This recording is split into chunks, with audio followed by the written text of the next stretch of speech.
Hello, today is Saturday, September 12th, 2015, and I am your host, Sue Brown, and welcome to info2rail, your freight train to modern media. How y'all doing today? Well, I want to start out by telling you guys, like I do every time I'm on here, about the weather, and let me tell you, we finally have rain.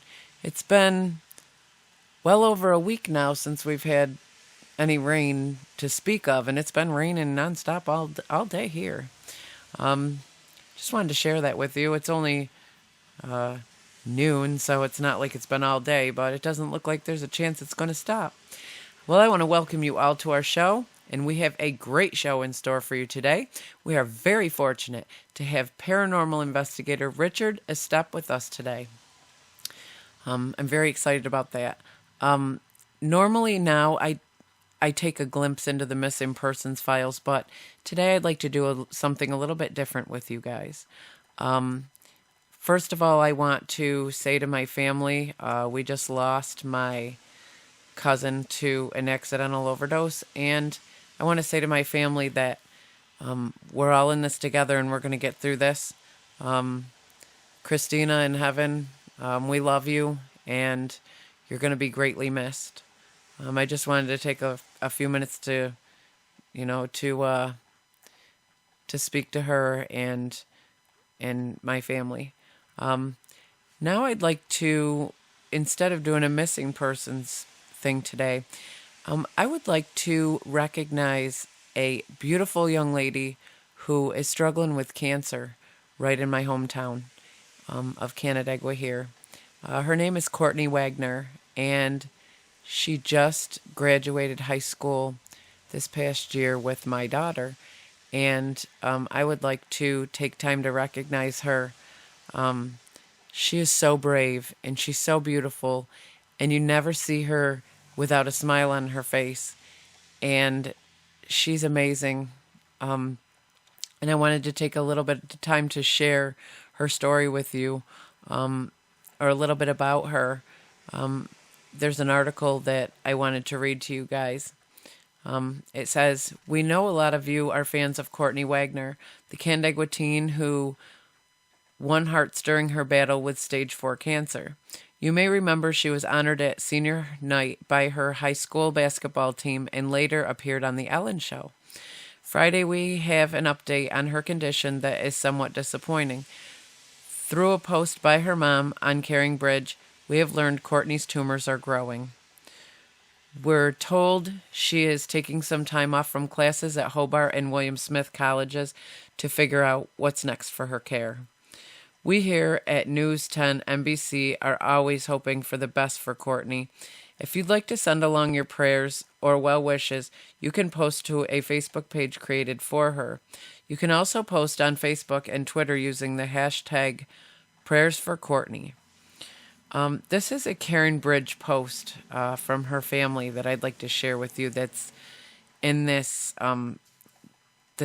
article as well. A brief update when a lengthy one is needed. Courtney came home from college about a week ago. She was so loved and cared for while she was at Hobart and William Smith, and we are grateful. The college did all that possibly could have been done to help her and support her. In spite of the vast kindness and care, Court realized on her own that her challenges due to treatment and current tumors were too much to handle away from home.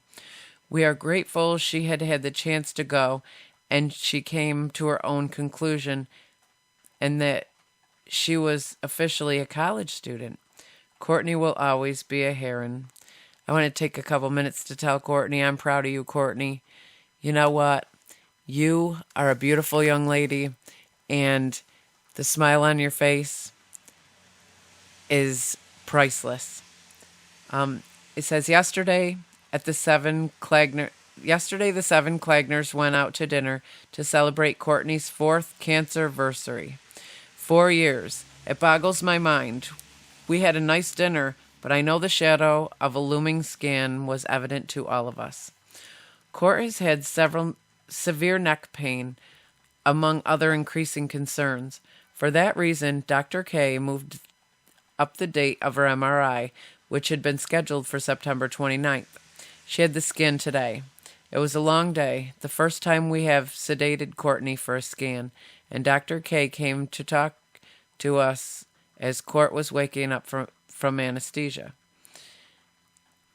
From the anesthesia. I am thankful we did not have to wait for results. He is so kind to have come in person to give us immediate feedback. Courtney's tumors are growing. In the 6 weeks since her last scan, there has been significant progression of disease. There likely is no further treatment that will provide hope of a cure. No official decision along those lines has been made, though. We may do some palliative radiation to her cervical spine to ease her pain. If possible, I do not know for sure. It just seems impossible that we are at this point. I told Dr. K today that I am not surprised by this news based on her symptoms, and I knew it would come someday, but I had hoped it wouldn't be today. Courtney is aware of the MRI results, of course, as are my other children. However, she has made her wish clear to hold on to hope, and she does not want to discuss her treatment status. For those who are in contact with Court, it would be okay to say that the MRI results are disappointing and make us sad, but please do not ask her about treatment plans of her future. The same applies to Alex, Ellie, Jack, and Sam. We will be honest with them, of course, but we are careful and mention in intentional in how we approach this with them. I ask for your trust that we are making good decisions with their needs in mind. Only Bear and I really know the details of what Court's medical status is, and the other children know, and how each child processes information. We have professional people helping us navigate these dark waters. Thank you for your prayers, love, and many kindnesses. We can feel the love around us, and we are so grateful. We love you back. You know what, guys? If you have a minute to take the opportunity to come on my website, my info2rail Google Sites info2rail page, please go on there and, take a few minutes to just look at this beautiful girl and take some time out of your life to please pray for her. God is amazing, and I have faith that God can do this. He can heal her.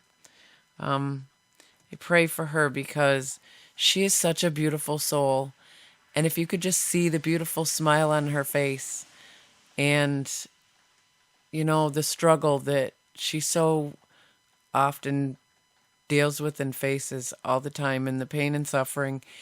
And, I think that if we have enough people praying for her, God will have mercy on her and he will heal her, I hope. But I just wanted to take time today to dedicate this show to her and to tell you, Courtney, we are all praying for you. And you know what? We're all on your side. God's got this. Okay, we're going to take a short break right now. And when we return, we will have Richard Estep with us. Stay tuned. Don't go away. We'll be right back. Okay, we are back with Richard Estep.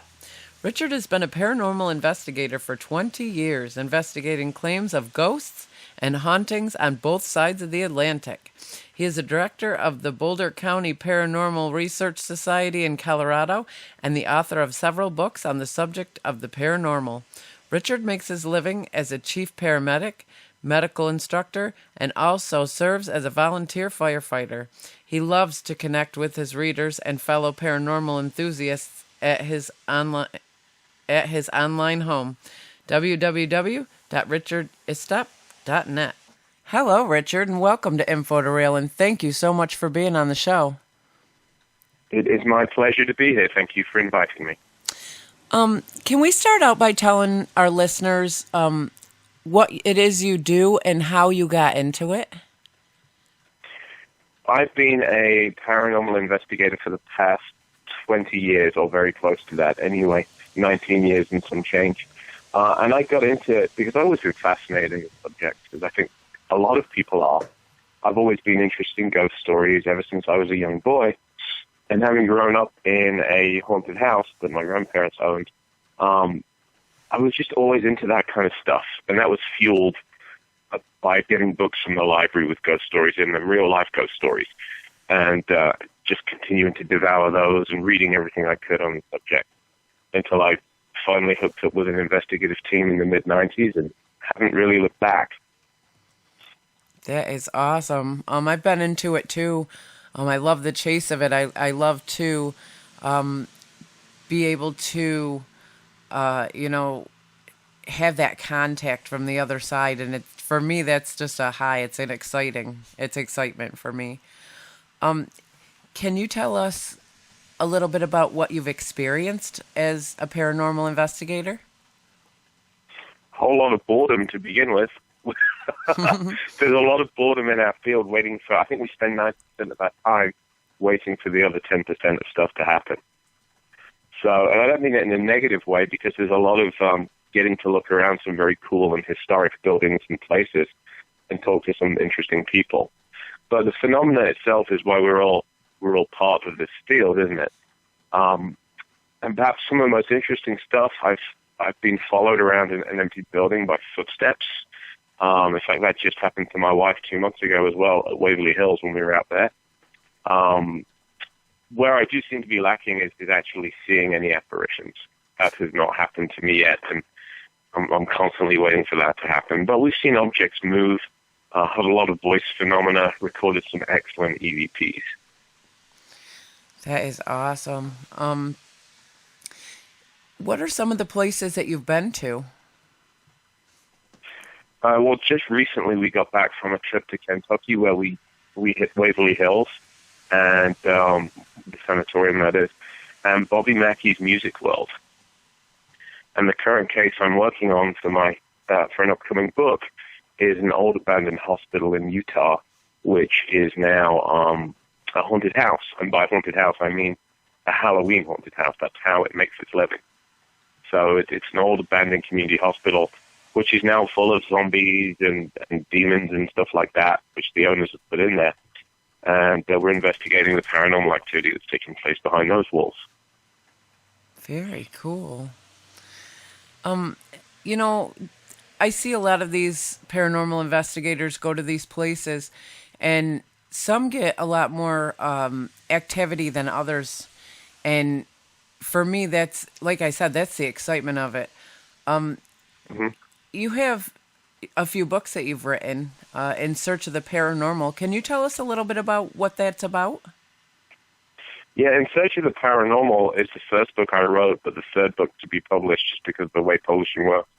And it is basically my autobiography of 20 years spent ghost hunting.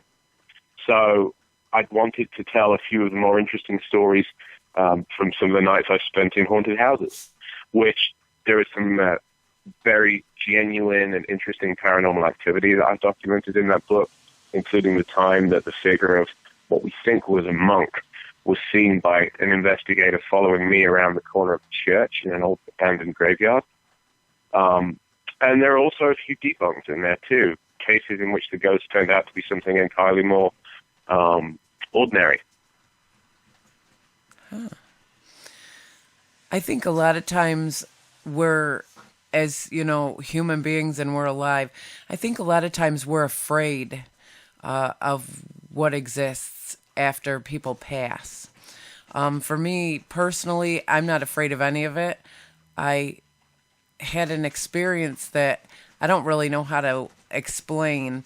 This was a couple days ago. My father had passed in October of cancer, and it's a very peaceful thing for me because one more moment of watching him suffer was a lifetime of hell. And for me it was more or less, I wanted him to go home and be at peace.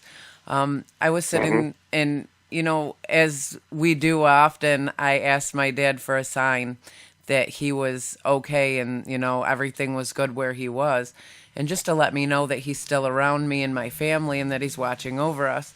Well, the other night was crazy. I was sitting here and I clicked on my Gmail As a matter of fact, it was a message from you, and I was typing back and forth with you.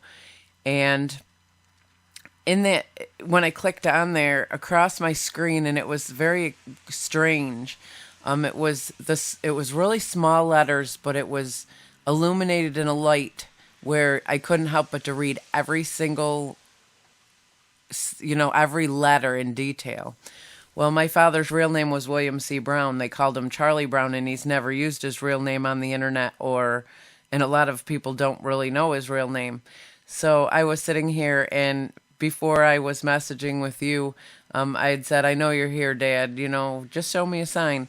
Well, all of a sudden across my screen, it said William C. Brown logging out. And it was crazy because he's never been on the internet with that name. And the only place he's ever been on the internet is Facebook. And he's under Charlie Brown. Mm-hmm. So it was the craziest thing. And then all of a sudden, in big letters across my computer, it said error. And underneath it said your computer has encountered an error and it needs to shut down immediately. And my whole computer just went out. And one thing that's kind of interesting is that as we get into the subject of ITC, instrumental transcommunication, more and more we're hearing of computer-based incidents where phone calls from the dead are well documented, of course, for as long as we've had telephones. But now we're seeing more and more with computer systems as well. And I think George Norrie of Coast to Coast wrote a pretty good book on it called Talking to the Dead, which contains a number of incidents like the one you just described. George Norrie is amazing. He is actually who gave me my... he gave me the strength and the courage to go after what I wanted to do with my radio show right now. And he's great. So, that's a thing. To be able to chat with people like him and you and other paranormal investigators, so many people tell you that you're crazy because they've never seen anything. But when I've lived a life of paranormal a lot. A lot of things happen around me constantly, and it's stuff I can't explain, but it's amazing. Go ahead. I'm sorry. Well, the example I like to use, whenever somebody is talking to me and they say, I just don't believe in this stuff. I've never seen any of it happen. I don't think it happened. I use what I call the 7-Eleven theory. And this was born because I work as a paramedic. And when I used to be out in the field a whole lot more, running 911 calls more often than I do now, we used to post our ambulances at street corners, intersections, parking lots, and above all, 7-Eleven. And the reason that ambulance crews love 7-Elevens is that you can always get caffeine there to get you through the night, and above all else, it's somewhere nice to go pee, So those are the two criteria we'd look for in a post. So we would sit our ambulance at 7-Elevens for hours and hours in between our calls. So I always I use the analogy that paranormal activity is kind of like 7-Eleven. If I said to you, 7-Elevens never get robbed, nobody ever walks into a 7-Eleven with a gun and tries to stick them up, that would be a crazy thing to say, right? Because there are thousands of reports. Now, it's never happened to me, and I've sat at a lot of 7-Elevens for a lot of nights. And the equivalent of me saying, no, 7-Elevens never get robbed, I've been at loads of them, ignores everybody that ever was in a 7-Eleven that got stuck up. Right. So it's the same kind of theory. Yeah, just because you weren't there at the right time or the wrong time in that case, doesn't mean you can dismiss all of thousands, if not hundreds of thousands of accounts of incidents where it did happen. I think the question that I'm asked the most that I can't explain myself is if someone's passed and they have the belief in going to heaven when they die, how can their spirit, how can they still be here in any form? How can they still communicate with us if their spirit's with God in heaven? Well, that depends entirely on having a Christian mindset, doesn't it? Even using the term heaven is a Christian one, so that's often regarded as a one-way trip, I believe, where you go and you don't get to come back. I think it's important to remember that if you're a Christian, then you have to answer that question within the limits of your own. I don't mean the limits in a rude way, you understand, but I should say within the parameters of your own faith. and you would be best talking to a member of the clergy about that, although I can tell you that I know a number of pastors, and at least several that actively investigate this kind of phenomena too. So the Christian church now is paying information to paying interest to this sort of thing. I think that it's so easy to consider that as a one-way trip, and it isn't necessary to think of it. I like to think that we drop in, we come back, drop in, and then go on to whatever is in the next world, and then maybe can come back and forth if the circumstances are right. That's understandable. That makes sense. Yeah, I mean, why would we hang around all the time? Well, I don't hang around in my house all the time. I go out, I go to work, I do other things, I drop back in at my home again, and so forth. Absolutely. That's how I was explained the paranormal to me before, is that, when they pass, even though they don't have a human body, they still have a life, and they do their own thing, where they are, just the same as they did when they were here, just not in a human body. So that makes a lot of sense. Yeah, and it's also important, I think, to remember that not all cases of paranormal activity are intelligent. There are plenty that are just recordings that have no more life or intelligence to them than the images on your TV screen. We do get those that interact with us, of course, and that imply that there is some survival of the spirit after death, but there are also a lot that don't. What do you believe traps somebody here that, is evil or angry, or, like you hear about the hauntings where there's a negative spirit in the house that just does not want somebody there? Sure. I don't know if trapped is the correct term. I wonder if earthbound or I'm trying to find a better word for it, which for a writer is a bad thing not to be able to do. But trapped implies that they cannot move on. And I do wonder if it's more of a habit or an addiction. We do generally see that when a place is haunted as opposed to a person or an object, the two things that tend to keep a haunting going are that the person involved either loved the place very much or they had a very negative, traumatic, sometimes violent experience there, perhaps in the way that they passed and they never moved on. So perhaps they're reliving that activity over and over and they're not able to break that cycle. Or perhaps it's just the strength of the emotion, the energy that was generated is keeping them from moving on to whatever comes next. Do you believe that a spirit could actually harm us? Physically harm us? Well, there are very few instances of spirits causing genuine, serious bodily harm to people. There are documented cases of people coming away with minor burns and scratches, and those tend to be in the cases, in my experience, where we've seen some aggressive provocation, particularly in cases where somebody has provoked using Bibles and biblical intonations and stuff like that. What my friends in the clergy would say, because they said it to me several times, is that there are greater dangers with a spirit getting attached to you and getting influence over you physically and emotionally.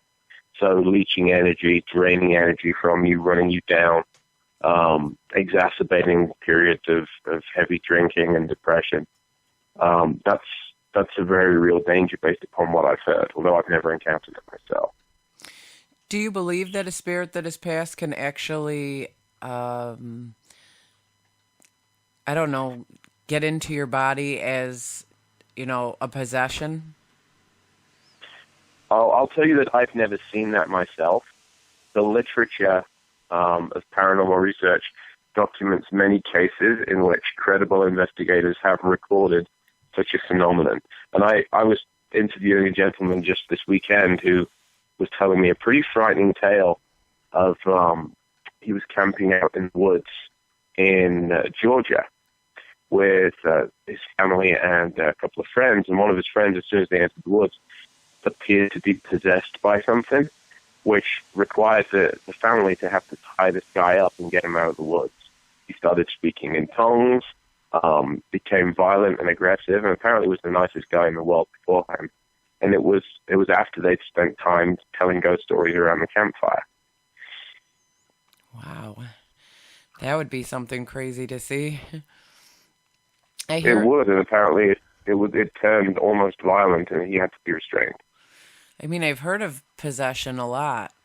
I just wondered if possession could be from, an evil, somebody who was very violent and evil in their lifetime who's passed, or that could only be done by a demon that was never human to start with. So talking about inhuman spirits, again, the literature is replete with accounts of that happening. I've seen a number of cases in which the phenomena were aggressive in nature, although no one has gotten seriously harmed, but I've seen a few cases where definitely it was concerning activity. Now, whether you believe that that's demonic or inhuman, again, is, I think, down to the individual's belief system.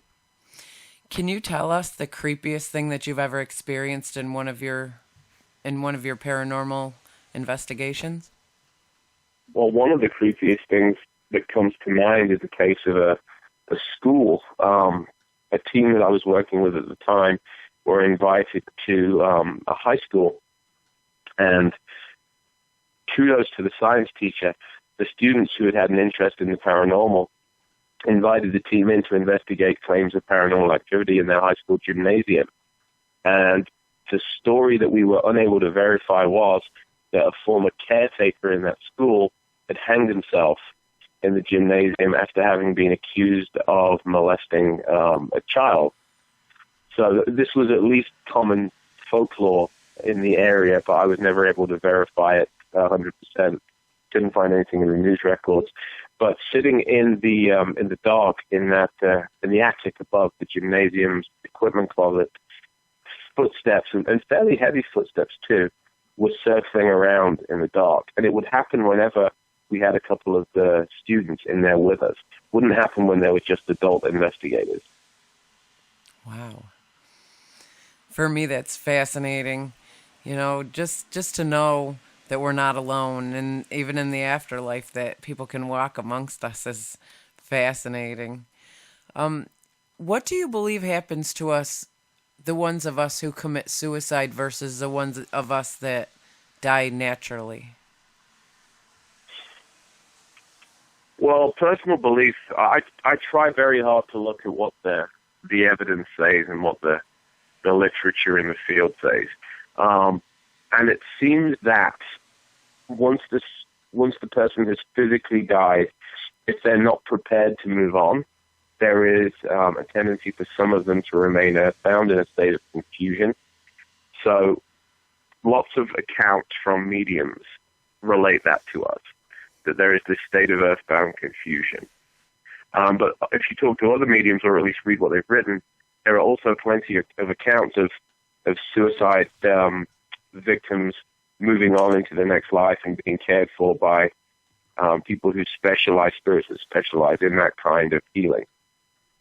Huh. Well, that makes sense. I've heard so many different mixed stories. So for me, I like to learn, and I like to get points of view from different people, just so that I can plug it in and make a little bit of sense out of it, or at least come to what come to figure out what I believe. I'm a Christian girl, and I believe in the Bible wholeheartedly. I love my God, and He's the center of my world. But for me, it's the, wondering, does God know that you're going to commit suicide that day? Or when you choose to take your life that day, is that something that's against Him? So, maybe He doesn't open those gates for you to come in until it's actually the time when you would have gone naturally. So, I get asked these questions a lot, and it's so hard to answer myself. Well, it is an interesting question. And from my personal perspective, I'm an agnostic, which means I'm open to the possibility of that being the truth, but I'm also open to other possibilities. I wouldn't say that I'm a believer in any one faith-based system. But from what I've read of the Bible, and I have read it several times and studied it, if you believe in an all-knowing God, as you do, then God must absolutely know what you're going to do on any given moment of any given day. I don't believe for a minute, though, that the Jesus I've read about in the Bible would deny anybody care and comfort in the afterlife for any period of time. Well, I mean, what if somebody is a non-believer or, is against God or has done the worst things in the whole world and has no repentance for them? Well, I'm going to tread carefully here because, again, I know that I'm coming to the heart of the Christian belief system, and I don't want to give a sense. But I'll tell you that, again, everything that I've read in the Bible it's a book of compassion and talks about loving people, even those that have made bad choices, and forgiving them without reservation. Right. So as for the mechanics of that and how it would work, I couldn't tell you. But that is, assuming that the Christian belief system is correct, I would think that would all be done with great compassion and great love. I agree. The God that I read of in the Bible, I feel the same way. I believe that he's a merciful God. Can you tell us about your book, Haunted Longmont? Yeah, so Haunted Longmont is essentially the haunted history of my adopted hometown. I came to the U.S. in 1999 and moved to a town called Longmont in Colorado's Front Range. It's a beautiful city. I don't know why I keep calling it a town. I think it's because we say hometown and not home city, don't we? Yeah. But it's a beautiful city, and it's like anywhere else. It's got a lot of history attached to it, and it's got some great ghost stories. And I've investigated a number of them personally. So when I was looking to do something for the History Press, they do a series called Haunted America, which basically collects the ghost stories and folklore of specific cities, towns, or counties. And Longmont had not been covered. So I said, I want to spend some time going on the ghost trail and collecting some of these stories, which is how the book was born. Very cool. Can you tell us what you've experienced there, the different places there that are haunted? Sure. Perhaps my favorite is the Dickens Opera House, which has to do with a descendant of Charles Dickens. And indeed, the Dickens family was very influential throughout Longmont as it grew from a township into a city. So investigating that place, there are several spirits there. Some of them very noisy that haunt the upstairs of the opera house itself, like to slam on doors. Elevators work by themselves, going up and down, and we experienced that ourselves during our investigation. There is a haunted high school, the Van Sprand High School, and that is named after the astronaut Van Sprand who came from Longmont. That theater inside the high school, the auditorium, a number of apparitions have been seen in there and quite a bit of ghostly activity. There is a barber shop on Main Street in which one of the former employees shot himself in the back office, and the figure of a man wearing period clothing is seen through the window of that barber shop by passers-by. It's really a plethora of kind of small-town ghost stories like that. That is very cool. For me, my dream is to be able to travel around and get the opportunity to investigate in some of these places. Mm-hmm. For me, I think the West Virginia Allegheny Lunatic Asylum is something that has my interest so bad. I want to go so bad. And that's something that I've been saving up to try to get enough money to go there and investigate. It's exciting for me. Yeah, that's on my bucket list too. Oh, I think it would be so great. Can you tell our listeners what kind of equipment you use when you do a paranormal investigation? Yeah, I'm real happy to talk about that. But the first thing I always like to talk about when it comes to equipment is the basics, because we so often forget that when paranormal research first began, when we got the first true ghost hunters, we're talking about the Victorian era. And they did not have the electrical gadgetry and gizmos that we have today. So what they primarily used was a notepad and a pencil and a keen mind. You know, so much of that research was very, very basic. They had thermometers and so forth, but very little else. So I think that there's a real danger today in just assuming that we can buy a whole bunch of technology and go out and successfully investigate the paranormal. So that being said, the tools I like to use are good basic kits. I like tri-field EMF meters, both the natural types and the standard types. I like to use probe thermometers a little bit more than I do IR thermometers because measuring the ambient air temperature is more useful than surface temperature most of the time, but I use both. We have a host of cameras, and we have a tech. A couple of my investigators by the names of Jason and Linda Spelling, who are very good at what they do, have pretty much every piece of tech in the book that can be used to record.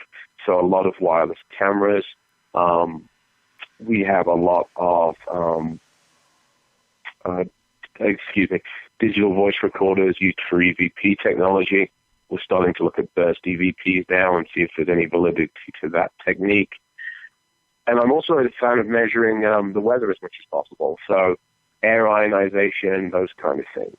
We track all that stuff. And, radiation too.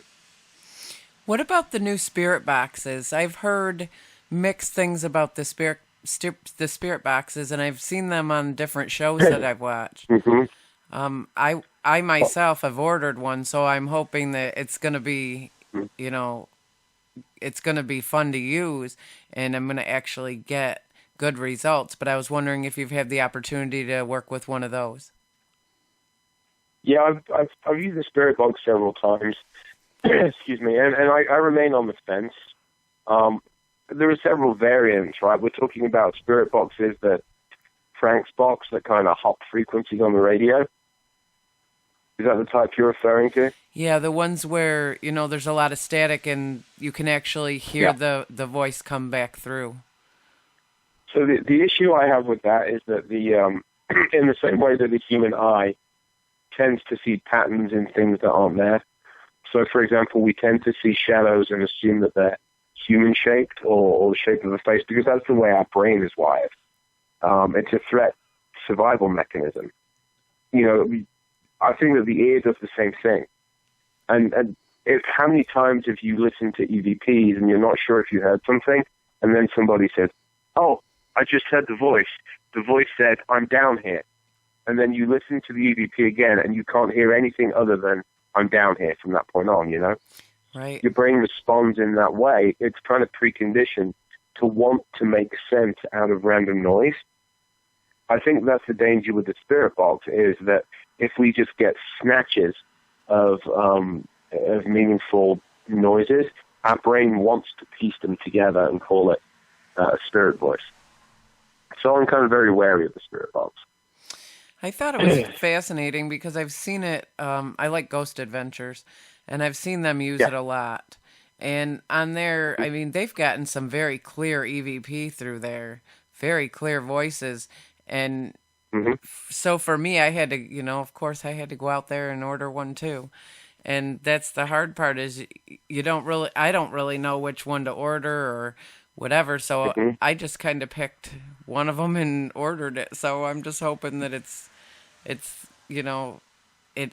I want to get some use out of it, and I want to be able to experience what they're experiencing through this.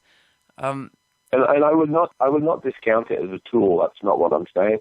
I always look for the limitations in any piece of equipment. It's important to know what a piece of equipment can do for you and what it cannot do for you. So I think that the spirit box bears investigation, and it's something that should definitely be used, but with caution. I feel the same way about the Ovilus. You familiar with the Ovilus? Is that the one that types it out, what is said? Well, it speaks it out usually, yeah. It looks at the environment in the air, the electrical charges in the air, and it bases words on changes in, I'm going to say it's the electrical potential in the air. So, you can sometimes hear the Ovilus spit random words out. But one that impressed me was I was on a charity investigation, maybe 3 years ago, in Denver. and there were a bunch of folks using the obelisk. They hadn't gotten anything impressive all night. I'd been doing something else. I walked across to say hi to this team, and the obelisk, the minute I stepped into range, the obelisk said the word paramedic, which is what I do for a living. And that struck me as one heck of a coincidence. Wow. You know, and they said, we've never heard the obelisk use that word before. That's kind of weird. That's definitely awesome. So basically whatever was in that dwelling with them recognized you. Well, there's two possibilities, and it all comes down to what you believe. One is the truth that even a stopped clock is right twice a day. You know? Right. So a stopped clock will tell the time properly twice a day. It doesn't mean that it's working or doing anything meaningful. The other possibility is the one that you just said, and that is the possibility that something recognized me in what I did and was communicating through the box. Well, to say paramedic, how many paramedics have been in their presence? So for me, that would just be awesome. Yeah. What kind of cameras do you use? We use motion cameras as well as still cameras.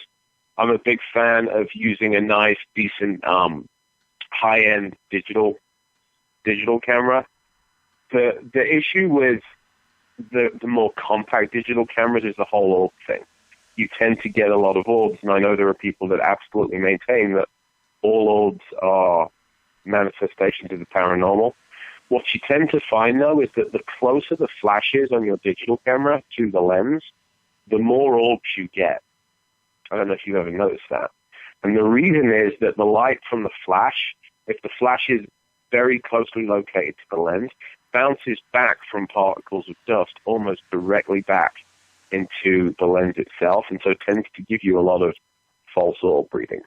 So I like to use a slightly bigger and more expensive, unfortunately, Nikon camera, which offsets that. The flash is set a little bit more off.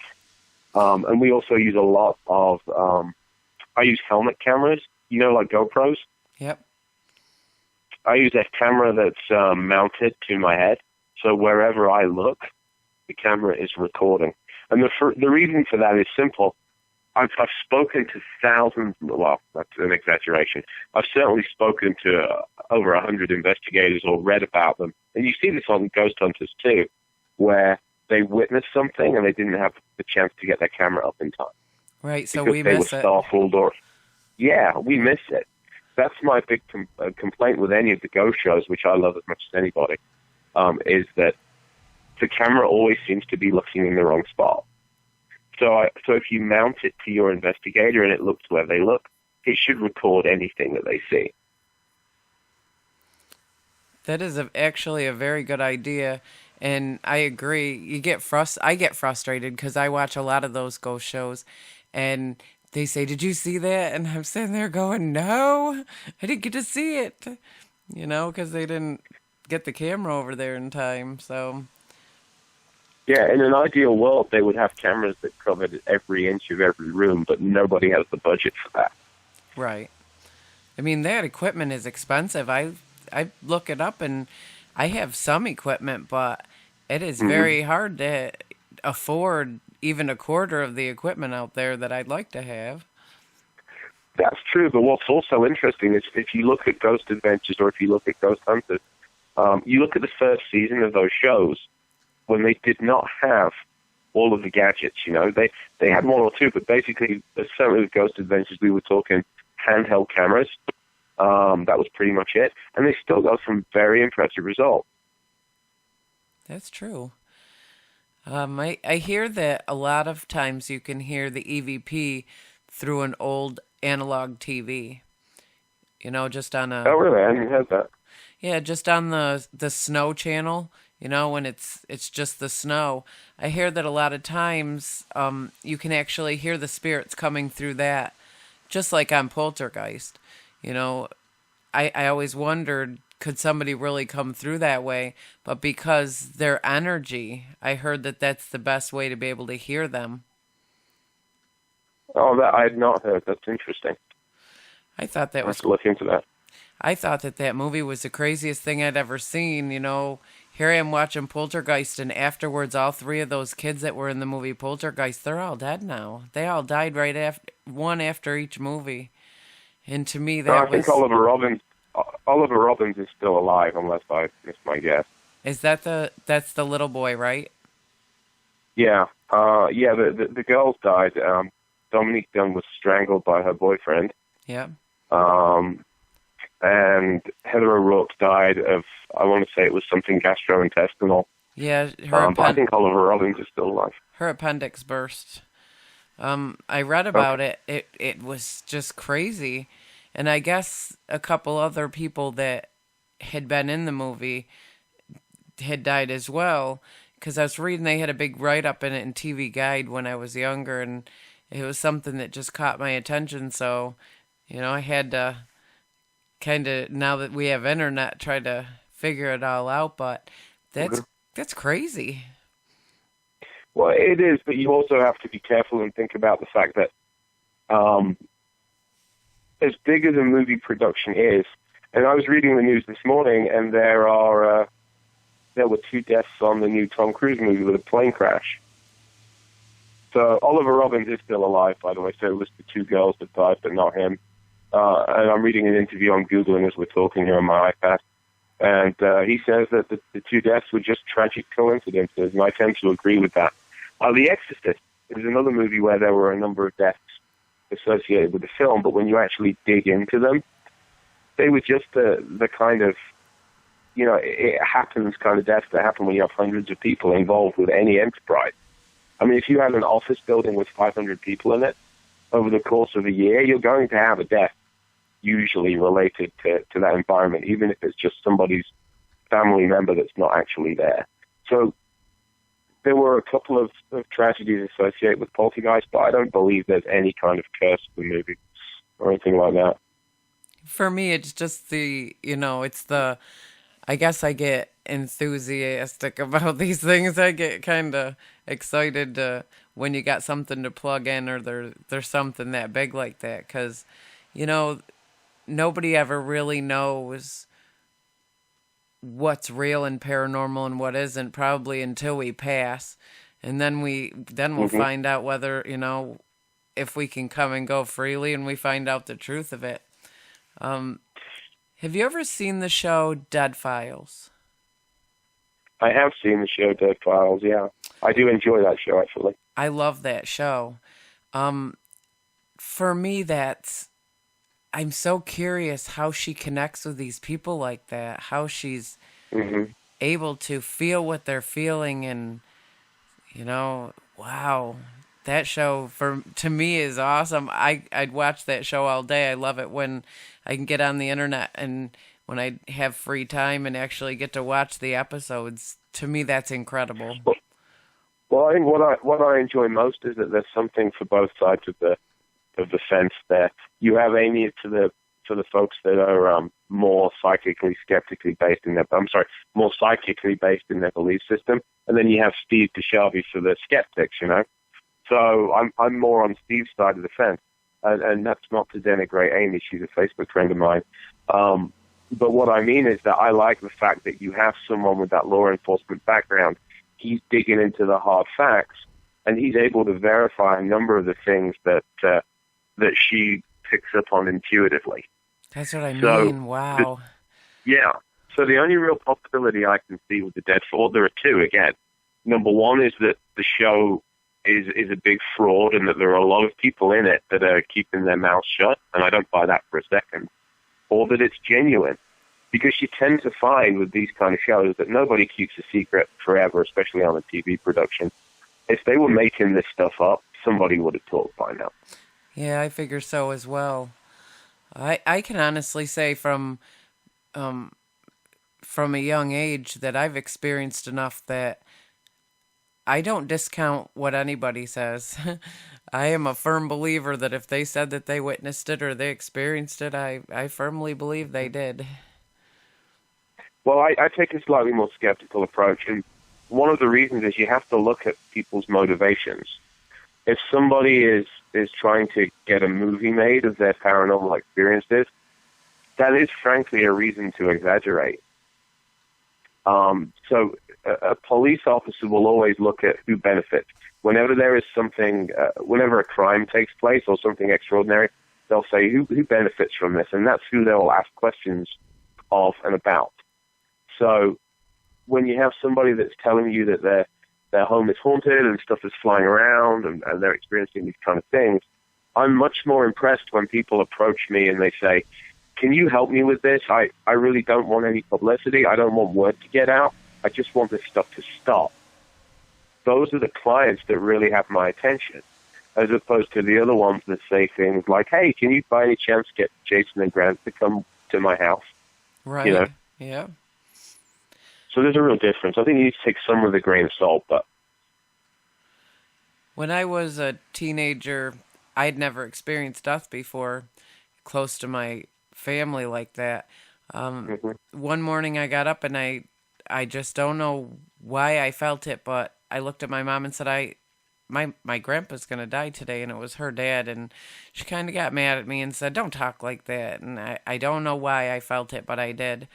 I laid back down, and all of a sudden I stood up, and my body was still laying on the couch where I was sleeping, but I was on my way up to my grandparents' house, which was 3 doors up.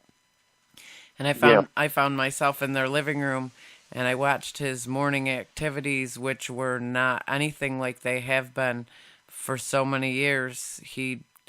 There's things that he didn't do that morning that he faithfully did every day. And he put my cousin on the bus. That was the only thing that he'd normally done that he did that morning, and then he just dropped dead in his chair.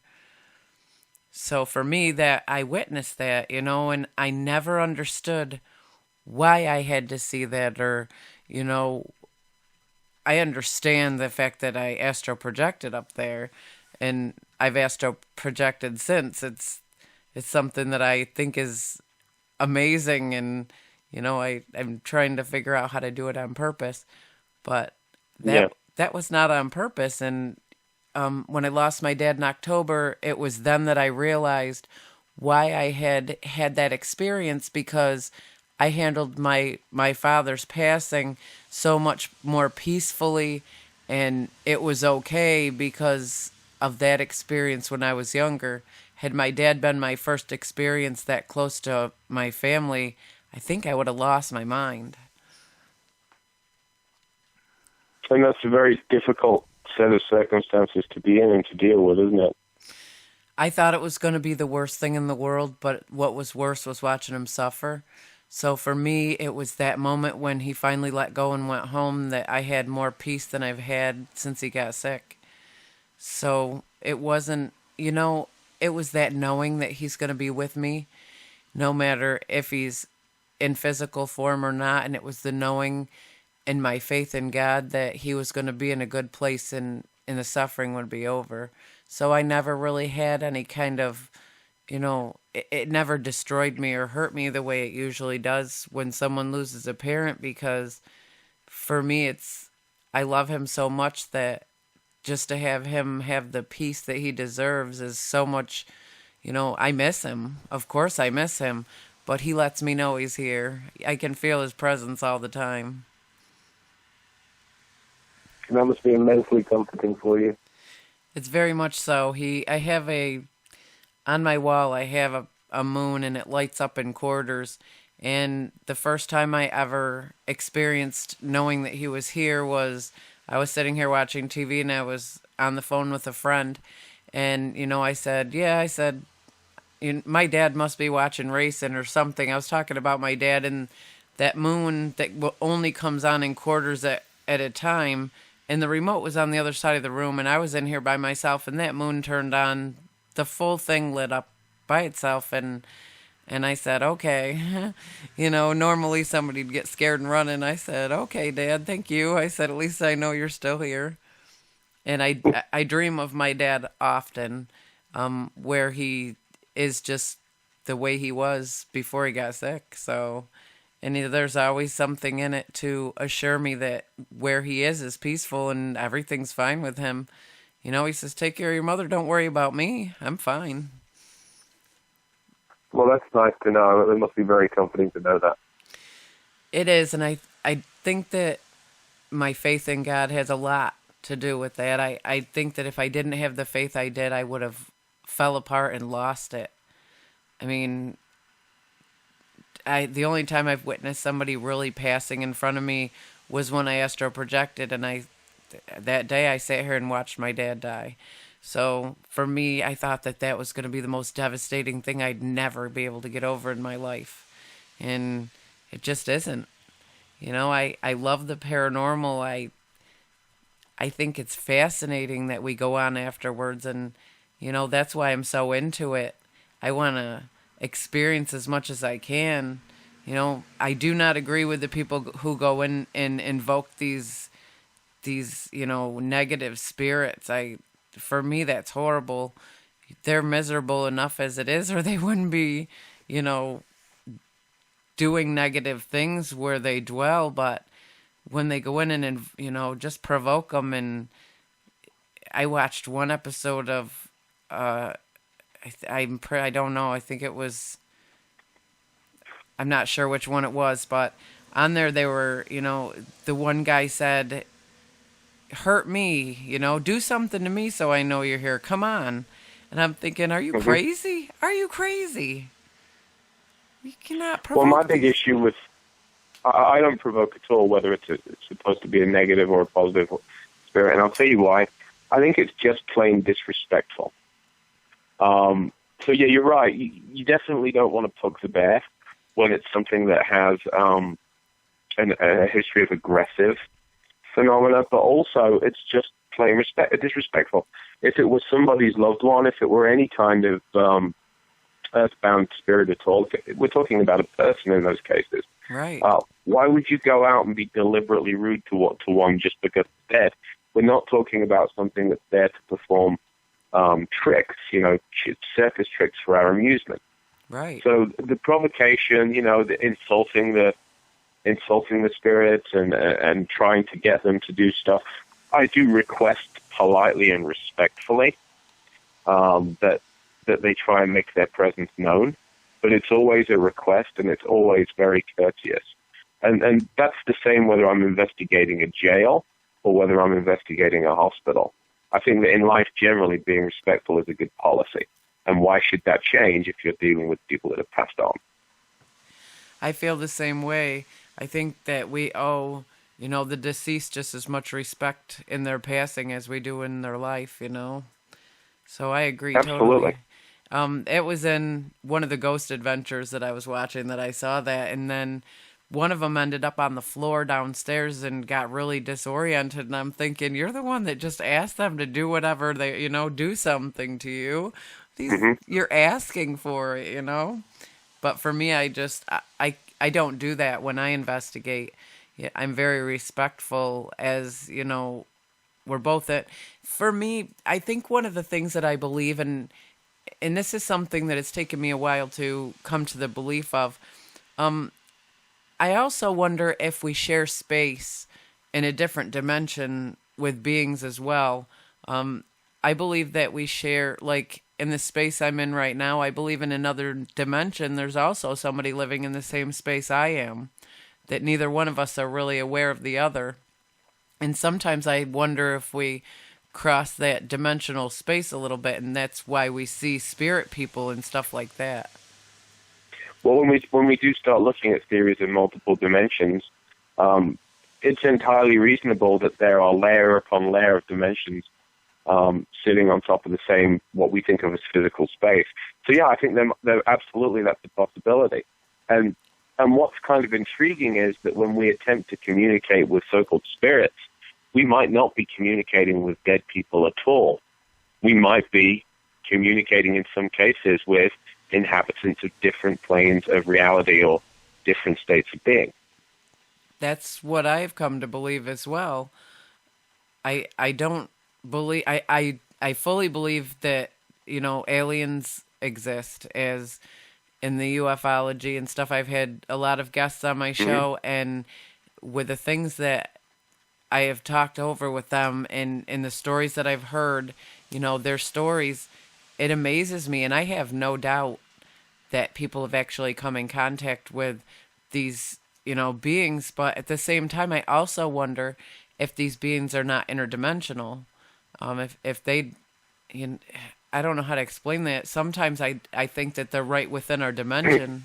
That maybe they're not from outer space, but within our own dimension. I think that's actually a great theory. And one thing that strikes, well, I think is very noticeable if you study the field of ufology, is how our knowledge of science has changed our belief in what the UFO phenomenon is.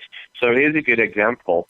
When the first UFO, and I mean flying saucers now, when Kenneth Arnold made his first flying saucer sightings in the 40s, I believe it was, we had not sent probes out into the solar system, so we had knowledge based upon our telescopes, essentially. We knew a lot about Mars and Venus, or at least we thought we did. Venus turned out to be kind of different than our expectations. But anyway, if you look at the early UFO reports and the aliens, they were all supposed to come from Mars and Venus. And then we sent probes to those planets, and we figured out pretty quickly that they weren't inhabited. And then suddenly UFOs were coming from further out in the solar system. So during the 50s and 60s, aliens people believe they came from Mars and Venus. Then when we learned those planets weren't what we thought they were, suddenly they started coming from further out. Then they started coming from further stars. So as our knowledge of the universe gets bigger, we keep revising our beliefs in what these phenomena are. And so now you just hit the nail on the head. Why assume that they come from anywhere else in our universe at all? It's entirely possible that they're traveling from some other dimension or some different place that is not in our physical universe. I have a great friend who's been on my show, Mark Brinkeroff, and to hear him, to get his story, I think when it comes to ufology and that stuff, that was the most fascinating thing that I had ever heard, because he believes that he is, one of them, but he was put here in human form and born as a human child to help save the universe. And I was skeptical at first a little bit, but him and I and his wife had chatted for about 2.5 hours before we even went on and did the show. And, he was giving me messages from the spirit world that there's no way he could have known what was going on in my life. But he, these messages he was giving me were straight from Jesus, straight from Yeshua, and the stuff he was telling me what pinpointed exactly what I was going through at that moment in my life. And there's no way that he would ever have the opportunity to know this, because before that moment, I had never spoke to him in my life. Mm-hmm. So for me, that's fascinating. It is, and here's a counter question, and it's just purely an interesting one for me, but what makes you think, or have you considered the possibility that he was able to get that information telepathically from you? He told me that these were messages from, like Jesus and the spirit world, and, there's no possibility, and that's what I sat and I thought about this for a while. I don't put anything on my Facebook that has anything to do with my private life. And, the only people who really know what's going on in my private life live in this house. And they don't post it on theirs either. And the stuff that he was saying was very, in-depth, personal things. At that point in time, he said to me, the man that left you, that you've been with for 6 years, that's just not the right person for you. And I'm like, how did you know I've been with somebody? And how did you know it was 6 years? And how did you know he left me today? There was so many things that he was pinpoint detailed to a T with that it couldn't have been anything else.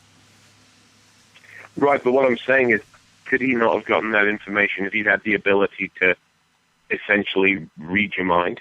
Because we do know that there are those folks who claim to have that ability to some degree.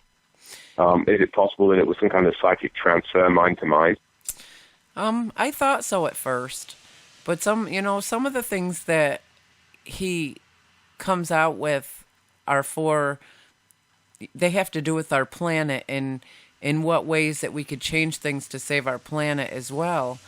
And Hmm. he amazes me because I mean, that is a possibility, and it really is. I chat with him a lot now, even though, off air, I chat with him and his wife. I call them, and we spend hours on the phone chatting.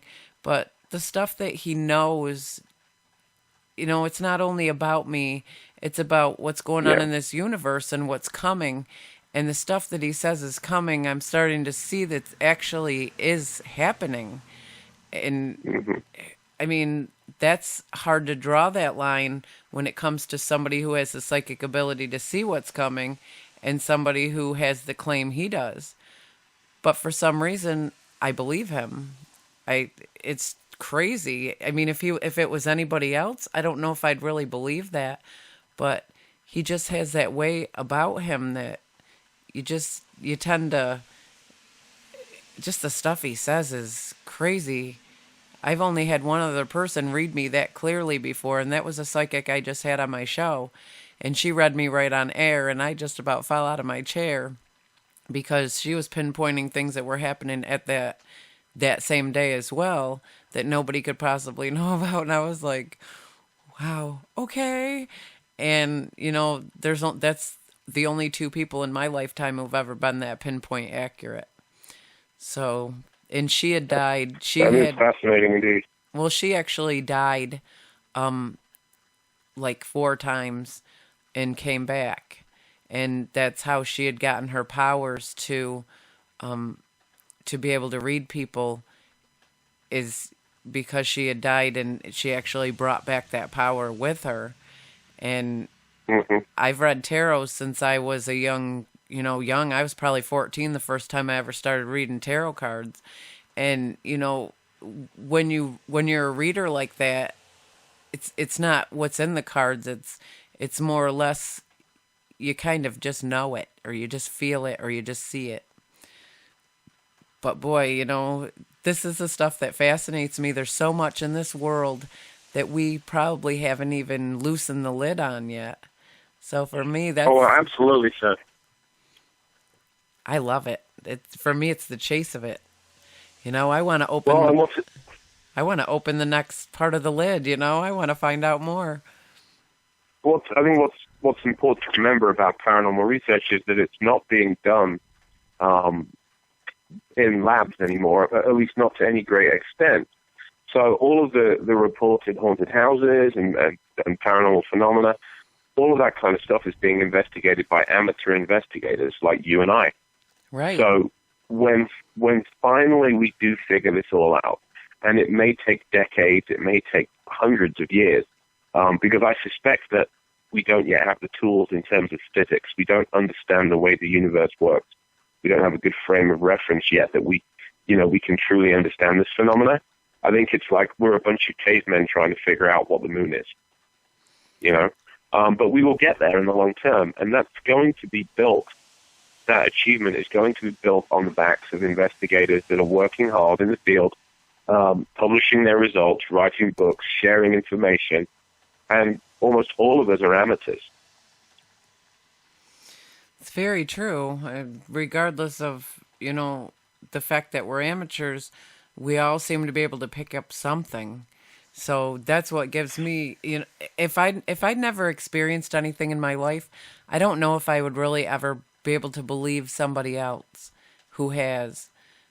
But, what I've experienced in my life, I have no doubt. I've seen things that just I could never rationalize with a normal, with any kind of rationalization. It's just not, it's not a faulty light switch or, something like that. It's real and it's happening right in front of our faces. And that is, for me, the excitement of it. Well, yeah, and we're all providing our own pieces of the big jigsaw, and I think it's going to take somebody much smarter than I am to put all those pieces together, and it won't happen anytime soon. But once there are enough data points, enough pieces of that jigsaw to be assembled, and once we understand the physics behind it all a little bit more, there will be a breakthrough when we figure out what all these phenomena actually were.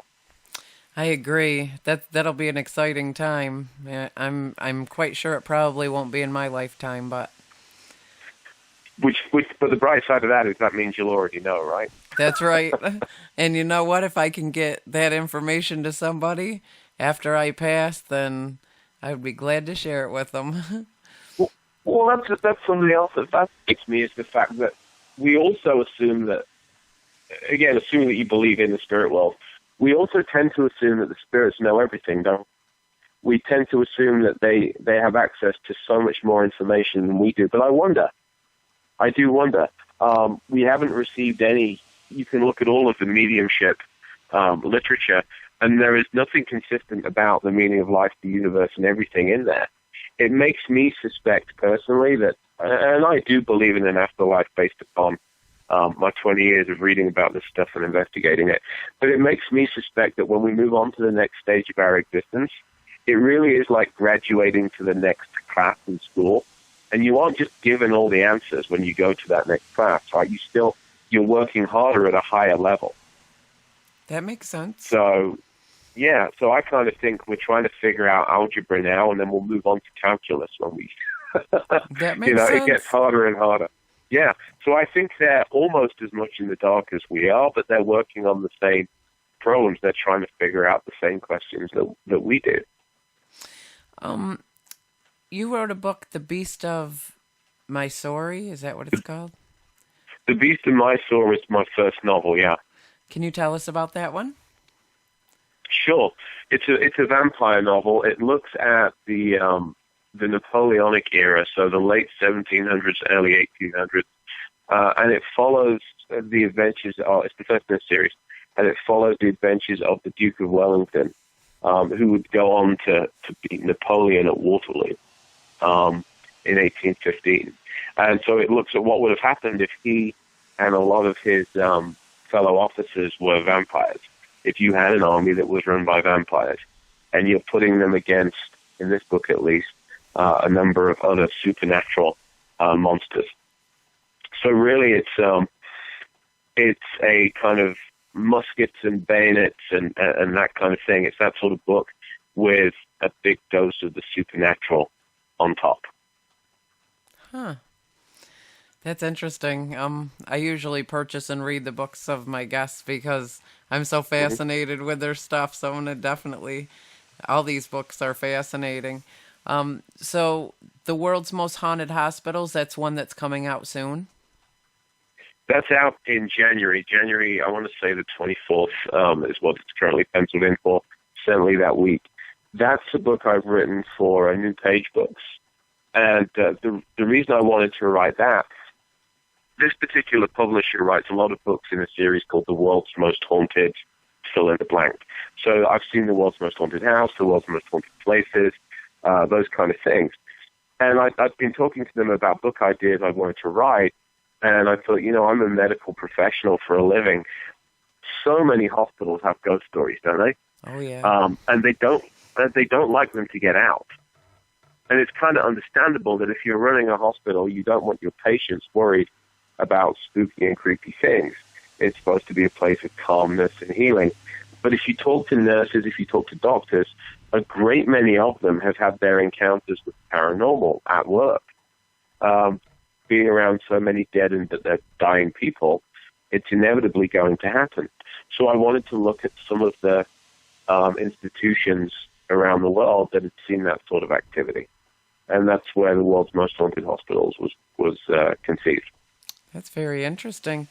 You also have one more that's coming out, Agonal Breath. So Agonal Breath is my second novel, and it's more of a pure ghost story, haunted house story. I love those kind of books. And you know what it really is?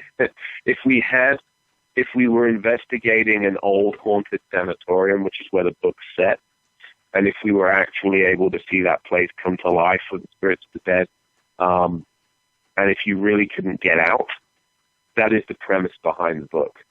So it looks at one night in a very haunted old building, which has more than a few dark secrets as to why it's haunted. That's awesome. I can't wait to read that one. That's the stuff I love. For me, I would it wouldn't scare me to be locked inside of a place that was haunted. I think my fear is the fact that I'm afraid of mice and rats, so I'd be more afraid of that than I would be ghosts. Well, and I always tell people, because I get asked this question a lot in interviews, what's the scariest thing you've ever come in? And it's always to do with the living. It's always to do with things that we've encountered, or people we've encountered in the course of our investigations that were flesh and blood. So I've worked some elements of that into the book as well. I think and more than a little of it was stolen from reality. I think that's the truth, where I tend to fear the living more than I do the dead. Yeah, it's a wise policy. So when can we expect that book to be out? It's now up for pre-order at Amazon, and it's out on October the 12th. Okay. That's exciting. I'm excited. Yeah, I'm excited about it. But well, I love this stuff, Like I said, I pretty much always purchase the books and the material for my guests because it's also fascinating to me. So now I have a new library started, so it's eventually when I get a big, my big dream house one day with a big library, it'll be with all of my guests' books, and to me that's a treasure in itself. Well, I do hope you enjoy the books. I've had a lot of fun writing them and time to keep doing that. Can you tell us about any upcoming events that are going on for you? Well, In Search of the Paranormal came out last week. It came out on the 8th, so I'm doing a lot of PR for that, a lot of interviews. I just got finished at DragonCon in Atlanta, which was an amazing experience. 70,000 people at that convention, and we were lecturing to packed rooms, and they were unfortunately having to turn people away. The next thing I'm going to be doing that's big in terms of the paranormal, though, is I've got the Spirits of Colorado convention next week in Manatee Springs, where we'll be staying, all of us, in a haunted hotel, and that's going to be an interesting experience. For Halloween itself, I'm moving into effectively a haunted hospital in Utah, the one I was talking about earlier, and along with the owners, we'll be trying to get to the bottom of the paranormal activity that's reported there. And we'll be doing it on Halloween night and for the week afterwards, when the energies in that building should be at their very highest. That sounds amazing. That sounds like so much fun. Well, we actually have something interesting planned. A number of the investigators I'm taking some paramedics along with me, and we're taking the equipment we use to train paramedics. So we're talking about dummies that are set up like the human body. You can put breathing tubes in them, and the chests move, and those kind of things. And so we are going to run some simulated cardiac arrests in the emergency room and see if we can, that's not really provocation, but see if we can stimulate some of the former ghosts to put in an appearance. One of the resident spirits is an ER doctor, so I'd like to see if I can make his acquaintance. Is there any way that are the public going to be able to watch any of this? Well, it's being done for a book that Tammy Anderson and I are writing. It's tentatively titled The Haunting of Asylum 49. So folks will be able to read the book. And what I would like to do on my website, richardestep.net, any of the interesting footage that we get and the EVPs, I'm going to post it up there so folks can go and make up their own mind. That would be amazing. That's kind of what I was hoping for. Yeah, I think now the nice thing about books, and I need to start doing more of this myself, but when I'm writing about active investigations, there's the possibility to put so much of this evidence out there for the public to read, as long as you have a good website to do it on. And mine is fairly new, and I mainly use it right now to talk to my readers. I have a very healthy email relationship with my readers. I like to answer their questions and get their opinions in my books. And, what did you like? What did you not like? What would you like to see me do next? And I think I like to take that to the next level and start putting up the chance to make some of the investigations more interactive for them. I think that would be great. That would be amazing to me. I would love that. I would definitely be on there listening. For me, it's instead of cuddling up in front of the TV and watching, a ghost movie, for me it's picking up a good book like that. And in a book, for me, I'm more there and I'm witnessing it and I'm going through it with the author. I'm Hmm. living every moment that the author's living, and for me that is a lot more exciting than turning on a TV and watching a movie. Well, I kind of like that idea a lot, the fact that somebody can experience what I did, or I can experience what they did if I'm reading their book, I mean, books are wonderful like that. It really gives you the chance to read somebody else's mind if it was well written. I agree. I think books, I hear that they're doing away with books and a lot of the libraries are closing, and people are just not book people anymore because the internet is so much more, it's so much easier. It's you get on there and Well, you can watch a movie and find out what happens in the movie, but a movie misses so many of the details that when you sit down and read a book, I mean, that puts me right in the place where that author is. Where a movie, I'm just watching a movie on TV and it's so different. and I think that although we tend to think books are going away, I think print is becoming less popular, and I love print books. I have a very large library in my basement. I like the feel of a book. I like to just hold a book and read through it. There's something very um, satisfying and comforting about that. So books will never go away. I think, though, that with digital publishing being what it is, the way that we get those books, the way that we get that information is changing. And I think more libraries should ideally be in every city, every town. But we're seeing more online libraries now, too, aren't we? So it's the way in which those books get to the reader. Absolutely, but I agree with you. I'm more like you in that respect.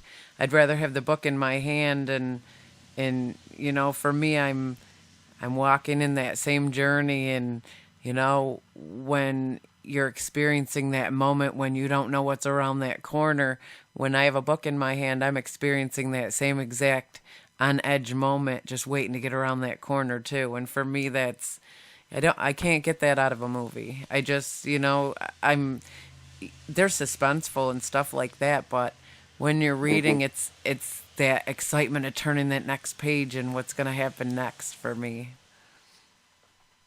Yeah, I tend to agree with you. I do like movies, but I'm a book guy, and I think I always will be. Well, I am as well.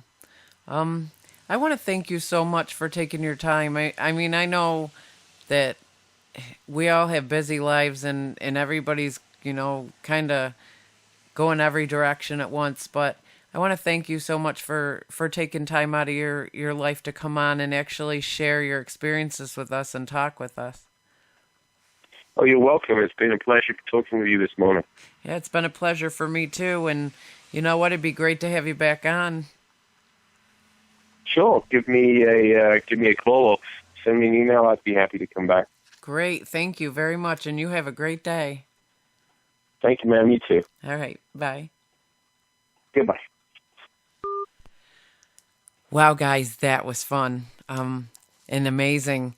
And that's one of the reasons why I love doing what I do is getting the opportunity to, come on here and talk with these people. And, these people are amazing that they take the time out of their lives to come on and share their experiences with us and their stories with us. And I absolutely love that. So again, I want to thank Richard Estep for taking the time to come on with us. He is absolutely amazing and very fascinating. Again, if you want to check out his work, it's www.richardestep.net. He's got all his books on there, and it's a fascinating website. And I'm looking very, very forward to the books that are coming out, and I look forward to purchasing the books that he already has out. It's great when you get guests on here and authors and stuff. You get the opportunity to sit down and read their books and walk through their minds with them. Even when it's, whether it's fiction or nonfiction, you get that opportunity to walk through that story with the author, and there's nothing in the world like it. Well, that's all we have time for today. We post our shows on YouTube, and if you want to know more about our guests and upcoming shows, please visit our info2rail webpage. Just Google info2rail and click on our Google Sites page. I want to thank you from the bottom of my heart, each and every one of you, for joining us here at info2rail. As I tell you guys every week, if it wasn't for the guests and you listeners, I wouldn't be able to do what I do. And I so enjoy being here with you guys for these interviews, and I enjoy the time to sit down and chat with these guests and really get to know them. Thank you from the bottom of my heart. May God bless you and keep you, and may his face shine upon you in these uncertain times. We'll see you soon.